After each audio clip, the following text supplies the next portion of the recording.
Bonjour à tous et bienvenue dans une nouvelle vidéo. Aujourd'hui, on est parti pour parler d'une troisième cérémonie de récompense de films et on a fait les Golden Globes, on a fait les BAFTA qui est l'académie anglaise. Là, on va s'attaquer à l'académie française. Ça s'appelle les Césars. C'est parti. Vous gravez les formules d'usage et vous signez Caesar. Caesar ou César? Alors oui, ce 23 février avait lieu la 49e cérémonie des Césars et c'est tout simplement l'équivalent des BAFTA qu'on a vu dans la dernière vidéo. Alors si vous avez un petit peu suivi la cérémonie, vous vous rendez compte et vous avez peut-être même l'impression qu'il y a plus de films connus au BAFTA qu'au César. Et c'est un peu normal puisque les BAFTA, ça récompense tous les films anglophones, donc britanniques, américains et tout ce que vous voulez. Du coup, forcément, il y a plus de blockbusters comme Oppenheimer, Napoléon, Barbie, enfin des films qui ont vraiment un gros budget. Là, dans le cas des Césars, comme la cérémonie l'indique, on va récompenser les films français. Alors certes, il y a peut-être moins de films que vous connaissez, mais ça reste tout aussi intéressant à suivre, vous allez voir pourquoi.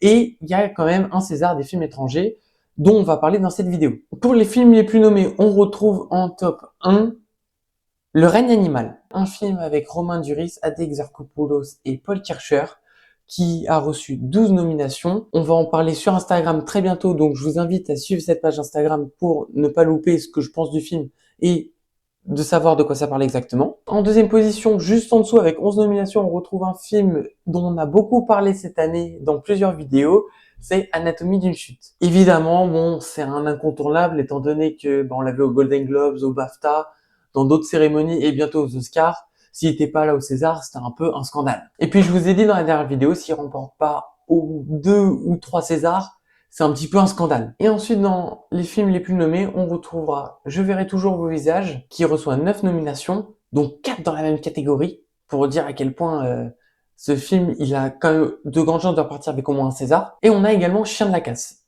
Et pour le coup, celui-là, je sais pas de quoi il parle. Ah si, et on a aussi le procès Goldman avec 8 nominations. Chien de la casse, c'est 7 nominations. Le procès Goldman, c'est 8 nominations. Maintenant que vous avez une vue un petit peu plus globale, je vous annonce que le vainqueur de cette 49e cérémonie des Césars n'est autre que Anatomie d'une chute, qui repart avec pas moins de 6 Césars. Est-ce que vous vous souvenez que dans la dernière vidéo, je vous avais dit que le dernier film qui a été nommé aux Oscars, dernier film français j'entends, c'était The Artist.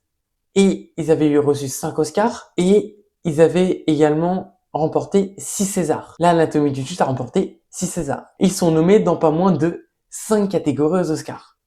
Alors j'entends qu'ils ont de grands adversaires face à eux et que ça va être très difficile de repartir avec ne serait-ce qu'une statuette. Mais en tout cas, voilà, il y a quand même de grandes chances et que c'est de plus en plus probable que un film français remporte un Oscar cette année. Et ce serait presque historique finalement. Et j'ai trop hâte d'être aux Oscars début mars, hein, vraiment. Parmi ces Césars que le film a remporté, nous avons tout simplement meilleur film, au moins ça pose les bases directes. Meilleure réalisation, meilleure actrice, Sandra Hüller a remporté ce César-là. Il y a meilleur acteur second rôle avec Swan Arlo. Meilleur scénario original, celui-là c'était un peu évident, il le remporte dans chaque cérémonie. Golden Globes et BAFTA en faisaient partie. Et d'ailleurs c'est peut-être celui dont ils ont le plus de chances de remporter aux Oscars. Et meilleur montage. Donc un grand bravo à eux. Ah oui, info importante, j'ai vu le film depuis.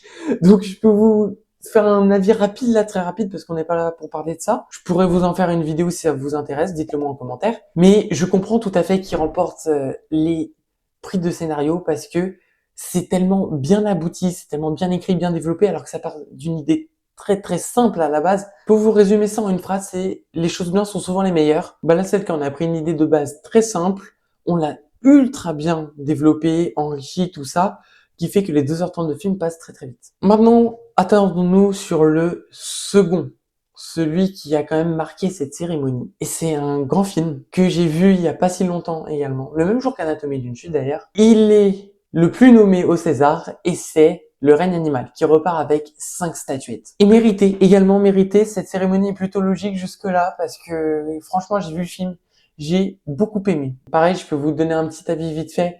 C'est audacieux. J'ai aimé parce que l'audace du film pour un film français, c'est ce que j'attendais, ce vent de fraîcheur, ce truc un petit peu nouveau qu'on n'a pas l'habitude de voir dans le cinéma français. Et ce film représente parfaitement l'audace et le talent qu'on a en France.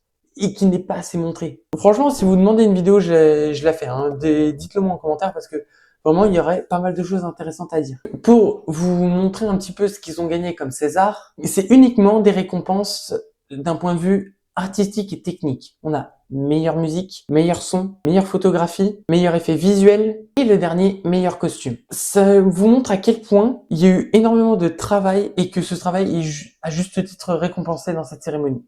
Donc franchement, bravo le règne animal. Petit somme pour moi parce que Romain Duris n'a pas remporté le César du meilleur acteur. Pour moi, il le méritait. Sa performance dans le film est trop géniale et elle est émouvante à la fin.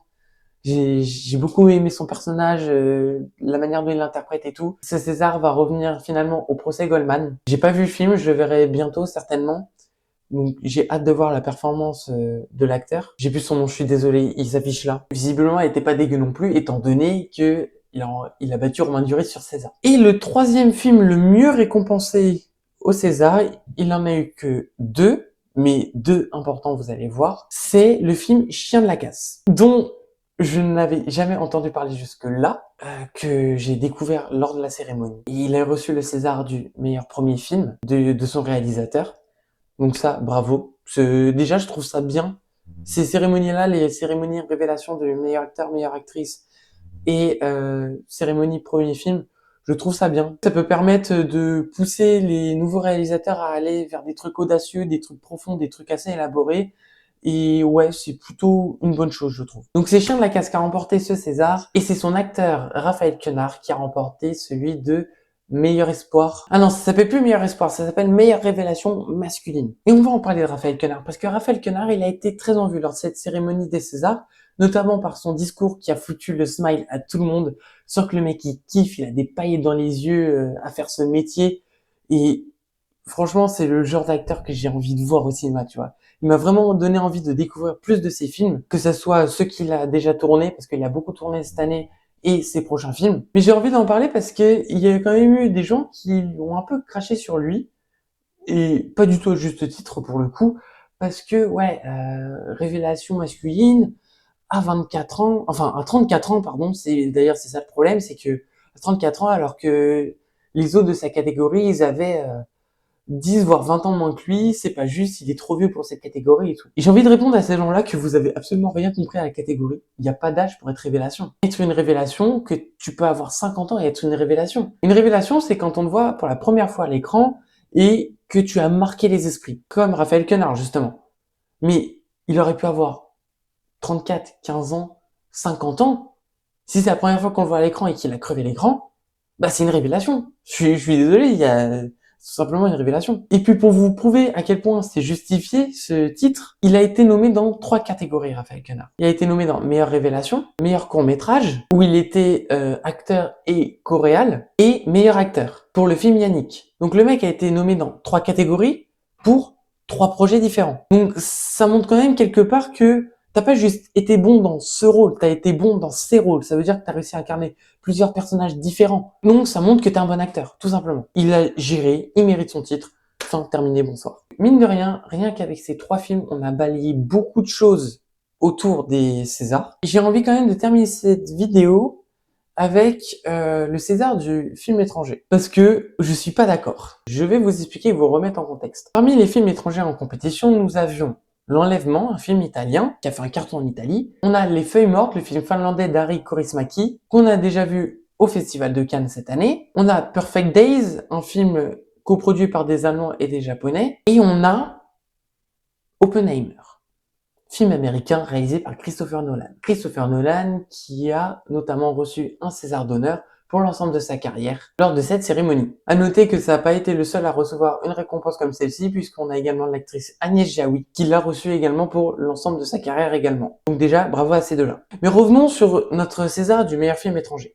Parce que le vainqueur de cette catégorie, c'est aucun des films que je viens de vous citer là. Donc ouais, c'est pas Oppenheimer.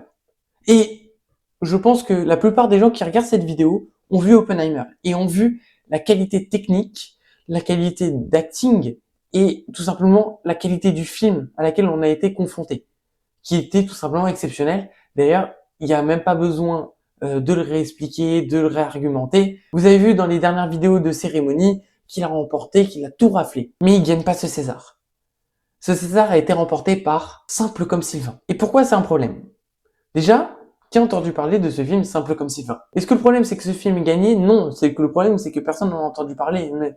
Et du coup, t'as l'impression que le film elle, sort de nulle part, comme ça. Il sort de nulle part et ça y est, genre il est meilleur qu'Oppenheimer. C'est bizarre, il y a un truc qui va pas. Alors si ça se trouve, le film est exceptionnel et il détruit tout, hein, j'en sais rien, mais quand même, on a Oppenheimer en face, quoi. C'est compliqué de faire mieux. Genre, Simple comme Sylvain, je suis pas sûr qu'il soit aux Oscars, hein. Et là où ça me gêne encore plus, c'est que quand tu vois par qui a été produit ce film, il a été coproduit par des Canadiens et des Français. Et c'est là où je me dis, c'est bizarre, genre, t'as l'impression qu'il y a une espèce de magouille parce que c'est meilleur film étranger et c'est coproduit par des Français. Il y a un truc qui est pas clair, qui est pas logique, les gars. Oh bah, meilleur film étranger, bah, vas-y, on a qu'à prendre un producteur français. Comme ça, on est sûr de le gagner. Tu sais, ça fait un peu penser ça. Je suis un peu perplexe. Mais bon, après, bon, c'est pas la première fois qu'un gros film se fait battre au César. Notamment en 95, c'était Spielberg, qui était, pareil, dans les mêmes conditions, était venu pour recevoir un César d'honneur. Et il avait en compétition, dans la même catégorie, son film, qu'il considère encore lui-même comme son meilleur film, La liste de Schindler. Et ce film a été battu par 4 mariages et un enterrement. Voilà. On en a terminé avec cette vidéo et cette cérémonie des Césars. Dites-moi ce que vous en avez pensé en commentaire de cette cérémonie. C'est la fin de cette vidéo. Merci de l'avoir regardée jusqu'au bout. Si celle-ci t'a plu, n'hésite pas à mettre un pouce, à t'abonner. Et nous, on se retrouve très bientôt pour une prochaine vidéo. Je ne sais pas encore ce que c'est. Vous allez bien voir. C'était Ciné-Trip. Salut. Donc, vive l'Académie, vive la France, avec César et vive mes amis d'enfance.